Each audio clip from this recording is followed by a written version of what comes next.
আপনি হয়তো বিভিন্ন প্রয়োজনে আপনার ফোনে বিভিন্ন ধরনের অ্যাপ্লিকেশন আপনি ইনস্টল করেছিলেন এবং আপনার সেই প্রয়োজন মিটে যাওয়ার পরে আপনি কিন্তু সেইগুলো আনইনস্টলও করেছিলেন। কিন্তু আপনি কি জানেন সেগুলো আপনি আনইনস্টল করেছিলেন কিন্তু আপনার ফোনে সেগুলো রয়ে গেছে।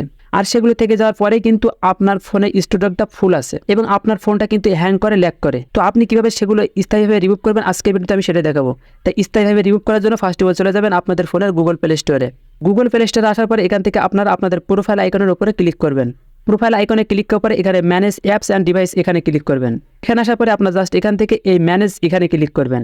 এখানে আসার পরে এখানে একটা অ্যারো বাটন দেখতে পারবেন, আপনারা এই অ্যারো বাটনে একটা ক্লিক করে দিবেন। ক্লিক করার পরে এখানে দেখেন যে নট ইনস্টল দেখাচ্ছে, আপনারা জাস্ট এখানে ক্লিক করবেন। এখানে আসার পরে আপনি যে অ্যাপসগুলো আনইনস্টল করেছিলেন সেই অ্যাপসগুলো কিন্তু এখানে সব দেখতে পারবেন। আপনারা এগুলো রিমুভ করার জন্য আপনারা এই বক্সগুলোতে আপনারা টিক করে দিবেন।